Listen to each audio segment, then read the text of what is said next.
Headline News, I'm Bobbie Battista. The day after, in Birmingham, England, a slum erupted in rioting yesterday after a police officer tried to arrest a black motorist. And today, angry crowds pelted Britain's Home Secretary when he arrived to inspect the damage. Richard Barnett has more on the riots that claimed 2 lives. The riot began at 8 o'clock last night when firemen were called to a blaze at a bingo hall. They were met with a hail of petrol bombs from a crowd of black youths. 3 hours later, Handsworth was ablaze. More than 50 shops on Lascelles Road and the surrounding area were on fire after being looted and set alight. More than 500 police tried to contain the riot. Wearing protective headgear and carrying perspex shields, they lined up across all the main roads into the area, effectively sealing it off from the outside world. Well, at present, we're clearing the area. The fire brigade are trying to contain the fires, and we're trying to catch the culprits. It's as simple as that. But unfortunately, they've spread not only from the Zelles, they've spread along Sower Road, and we're now... Hang on, there's another building going. That's what we're doing. We're literally chasing shadows at present. Were the police caught out by the speed in which this trouble spread? Oh. Well, this sort of thing is so rare that anybody's caught out, I think. We have police officers in the area, but the way they were running around, I don't think any police force in the world could have covered all the buildings. As you can see, they started one end and just ran in various directions, setting fire to cars, cutting petrol pipes and setting the cars on fire in the street, and then buildings were looted. Well, what we're seeing here today is the result of the type of insensitivity that has been displayed by the police in this area over a very long period of time. A simple road traffic incident escalated into major violence. Virtual anarchy took place in this area as a consequence of the way in which the police decided that they could deal with black people within this community. The police and community leaders today have to ask the difficult question, why did the riot start? Freedom for the remaining Lebanese prisoners in Israel. 119 detainees, mostly Shiites, were released from Israel's Athlete prison today. They were among more than 700 prisoners whose freedom was demanded by the hijackers of TWA Flight 847. And now the Shiites say 2 Frenchmen kidnapped in Beirut 4 months ago may be released soon. But there is no word on the fate of 10 other missing Westerners. The European Common Market is considering imposing limited economic sanctions against South Africa. The main guerrilla group fighting South Africa's white minority government says the racial crisis will explode unless sanctions are imposed. Yesterday, President Reagan announced limited sanctions by the United States against the African nation.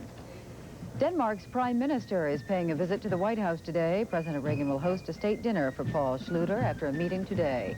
The NATO allies are expected to discuss security issues, as well as the president's November summit with Soviet leader Mikhail Gorbachev. The president's Star Wars plan is coming under fire by college researchers. Petitions are circulating on at least 37 campuses in hopes of banning research on the missile defense system. The petitions ask scientists not to apply for federal grants to work on the project. Some of the secrets surrounding Halley's Comet could be unlocked tomorrow. Mark Walton reports on an ambitious scientific mission to explore the comet. If things go as planned, at 7 o'clock Wednesday morning, 44 million miles from Earth, the U.S. will pierce an ancient mystery by sending a man-made satellite for the first time ever to intercept and explore a comet. The mission is the brainchild of NASA engineer Robert Farquhar, who renamed an aging American satellite International Cometary Explorer, redirected it out of its current orbit, and sent it off to meet with the comet Giacobini-Zinner in the depths of outer space. To be honest, this is a very risky mission that we're doing. There's a distinct possibility the spacecraft may not survive the encounter.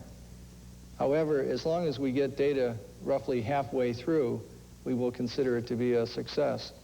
Actually, just nearing the comet would be a major milestone. Because of a budget crunch, NASA had to drop all plans to match the Soviet mission to the much larger and more glamorous Halley's Comet this spring. Уносит в космическое пространство станцию Вега-1. So symbolically, this mission could still beat the Soviets, and scientifically, it could begin unlocking new doors to the secrets of the universe, which some say are hidden in the unknown materials of the nucleus, the head, and the giant tails of a comet.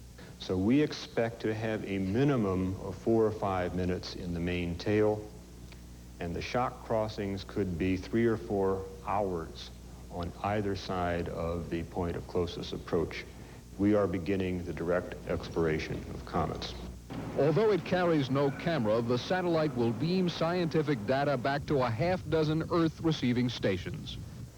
Hurricane Rick is still headed towards the Hawaiian Islands today with 145-mile-an-hour winds, but forecasters think the storm will turn north and weaken by tomorrow without endangering the islands.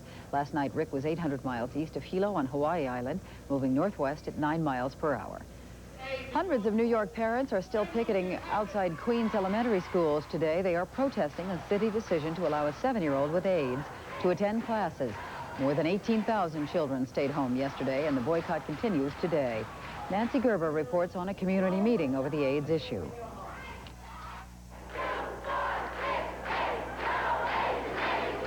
In a Queens, New York school auditorium, they gathered 1,500 strong to fight to keep one child with AIDS out of the classroom. I'd like to hear from the Board of Education as to whether or not that AIDS child is in District 27. Officials won't say where or who that child is. The city wants the child in. This district wants the child out. But on Monday, the local school board's request for a temporary restraining order from the courts was denied. The parents answered back. And boycott they did. The school year began with more than 10,000 students missing from classrooms. Parents threatened to keep their children home until they get answers. We have too many unanswered questions, and we're dealing with our future, our children. I'm alone with these 2 children, and they're everything that I have.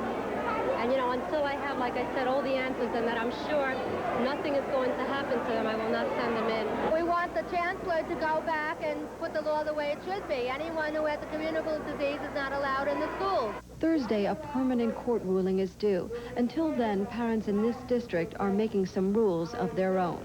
You as parents know what you have to do in your home. Local politicians, too, are applauding this district, joining the appeal to plead for a change of heart from the city and the court. If your cry is that you do not want children with AIDS in your schools, then you should have it. Their cry is loud, their victory uncertain. But most of the people gathered here tonight agree on one thing. Until the child with AIDS is moved out of school, their children won't be moved back in. This is Headline News.